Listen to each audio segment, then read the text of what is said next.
For the Federalist. Hello, Bre.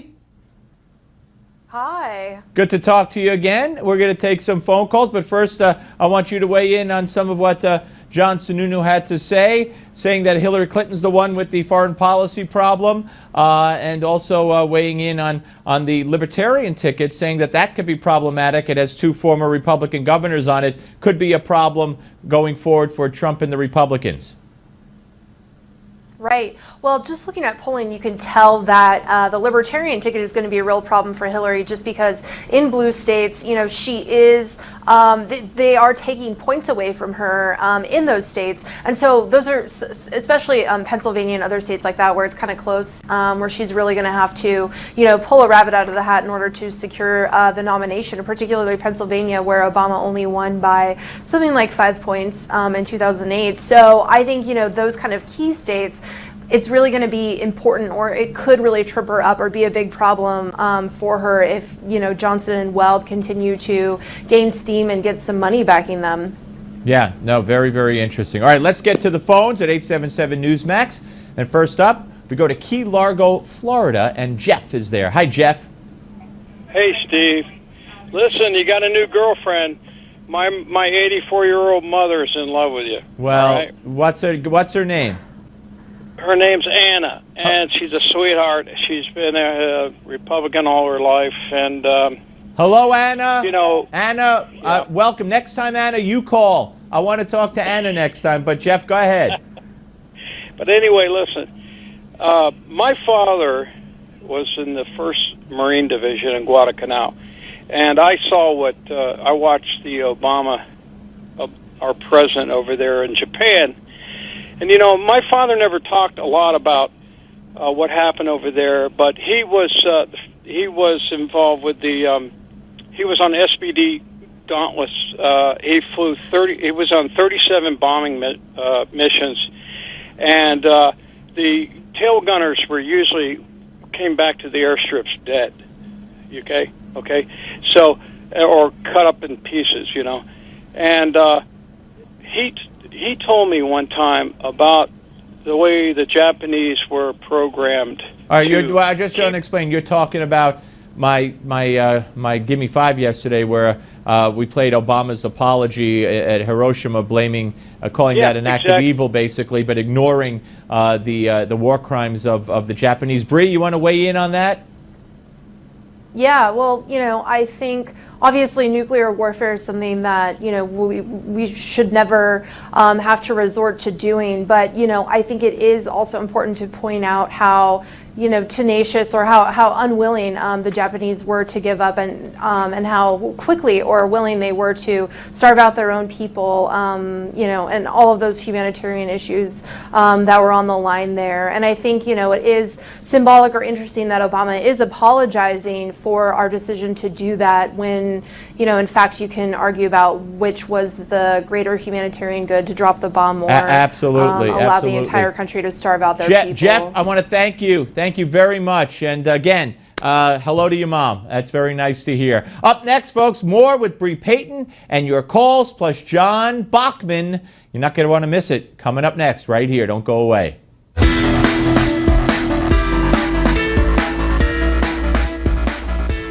We're back with Bre Payton, staff writer for the Federalist, and your phone calls at 877 Newsmax, 877-639-7629. Bre, what about the prediction there from the 6 people I think that John was talking to? Nobody raised their hand when asked if Hillary will wind up in a courtroom facing justice for the emails. You agree with that she will not have to go that route?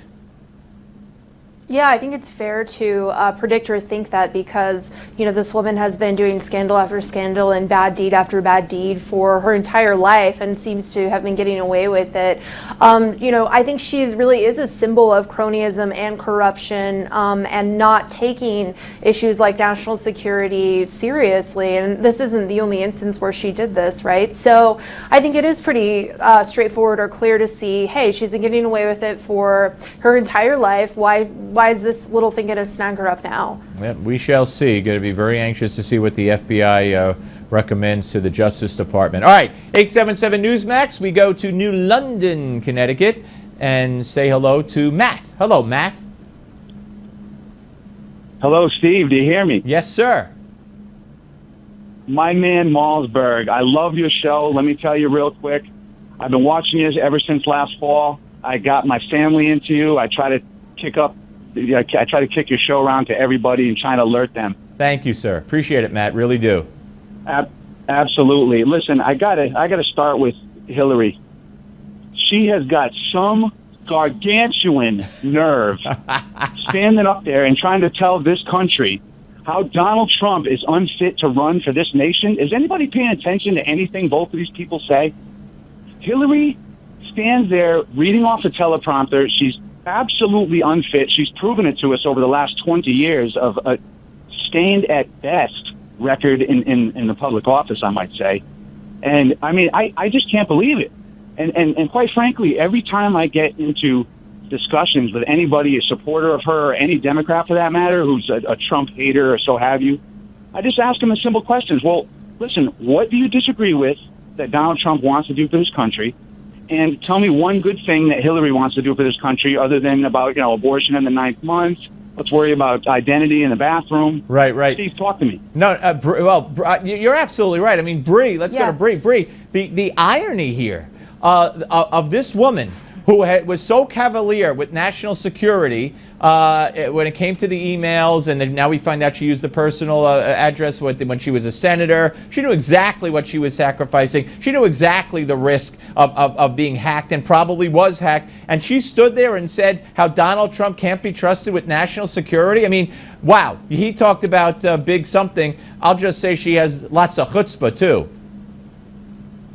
No, you're exactly right. And also, this email scandal runs a lot deeper than just, hey, she used a personal BlackBerry to correspond with people. I think it's noteworthy that the person who set up this email domain, Jonathan Cooper, the Clintons are allegedly paying for his legal expenses out of their own pockets. And he now is like a top fundraiser for the Clinton Foundation and works for Teneo Holdings, which a lot of people suspect is basically just like a shell corporation to funnel money from individuals to the Clinton Foundation and broker agreements while Hillary Clinton was Secretary of State. And you can trace the money trail on multiple occasions from entities in other countries in which those entities received directly favors or she negotiated favorable contracts after donations, including a uranium minefield, right, or uranium mine, right? So I think it's pretty clear that it's not just her emails. There are individuals connected to this entire scandal that runs much deeper. Basically, in short,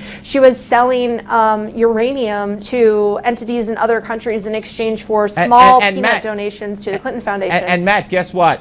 The guy who set up her server is going to take the fifth again. And Cheryl Mills, her former chief of staff, who testified under oath a couple of weeks ago, she refused to answer certain questions because guess what? She said, I'm now Hillary's lawyer. So attorney-client privilege. This is what they pull, and the media couldn't care less. But hey, Matt, thank you, my friend. Thank you very much for calling and watching and spreading the word. Appreciate it. Linda is in Mountain View, Arkansas. Maybe she knows Hillary. Hello, Linda. Yes, we know Hillary and Slick Willie, Bill Clinton. We had them 8 years, and when they went to the White House, people said, oh, they're from Arkansas. And we were so embarrassed. But then we got Mike Huckabee for 8 years, and over 8 years. We were very proud of Mike Huckabee. However, also the Whitewater. I want to ask Bre, why don't they keep bringing up Whitewater? Why don't they keep bringing up his nickname, Slick Willie? Why don't they bring up all this stuff? Well, Bre, I just want to interject before you answer. Right. Trump has started mentioning Whitewater here and there. Go ahead, Bre. Mm-hmm.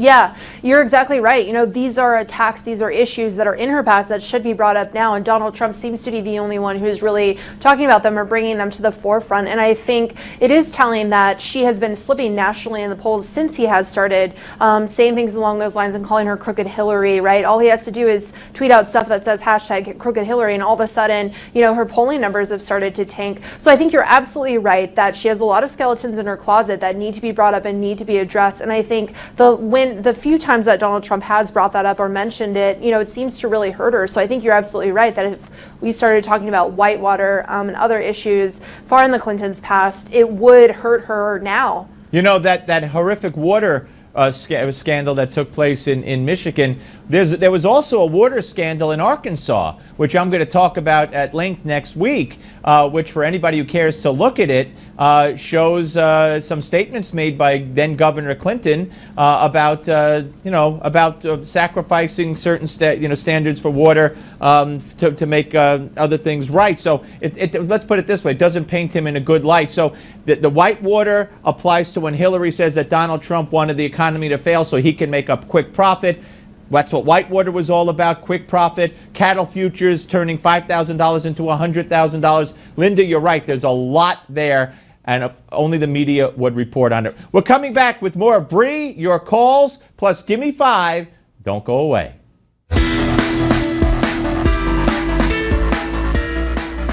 What say you? Bre Payton, staff writer for the Federalist. What do you think? You think I'm correct in my assessment that there are people who are always hesitant to reveal themselves in polls if it's too controversial. Maybe a lot of those people in general are afraid to say Trump, but specifically and especially Latinos when they're called on the phone. I think a lot of them are just refraining from saying Trump because they don't think it's the right thing to say, but maybe they feel it. I don't know about that, but what I do know as a Hispanic American with family, as a first-generation Hispanic American, is that my family or individuals who I know who are Hispanic are kind of afraid of a lot of Donald Trump's rhetoric, especially regarding immigration and building the wall and, saying disparaging things about Hispanic individuals. So, I'm sure that the individuals in that video really do like Donald Trump, but all the people who I know and my family members who are Hispanic Americans living in Southern California who see immigration as a serious issue, and don't like people just coming over as easily as they have been able to do. They don't like Donald Trump. They don't like his rhetoric, and honestly, they remind him a lot of the leaders in the countries in which they fled. So I don't really see. This huge swath of Hispanic support, really rising up. I don't know what leaders they could possibly. To me, anybody. Juan Perón, to kind of give one example, is something that my grandmother, who came here in the aftermath of the Perón regime in the 60s, she looks at Donald Trump and says, "Hey, there's a lot of similarities here with the rhetoric that he is saying, this kind of nationalistic, tribal language that he is giving."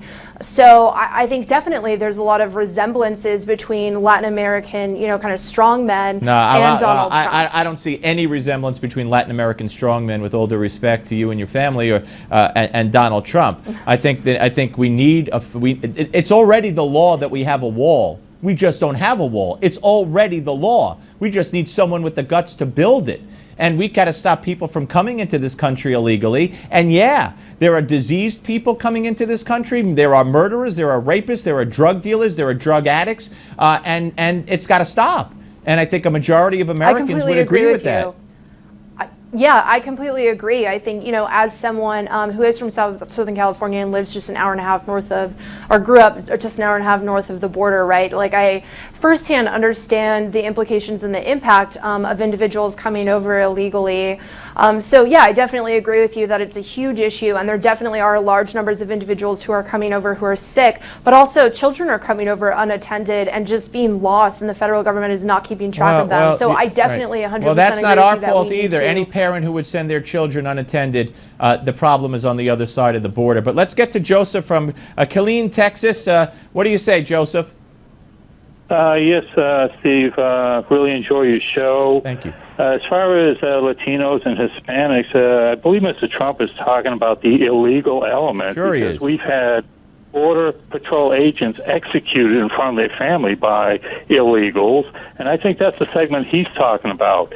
One quick comment on Hillary is the Democrats are talking about would you want Trump with his finger on the nuclear trigger? Right. Well, let's flip it on over. would you want Hillary with her finger nowhere near it? Because I'm a retired combat arms veteran, and I don't trust her. She's lied so many times over the years that I want somebody that's not a politician. And again, we really enjoy your show here in Texas. Joseph, thank you very much, and thank you for your service, sir. Bre Payton, as always, I thank you very, very much. It's always great having you on, and a spirited debate today.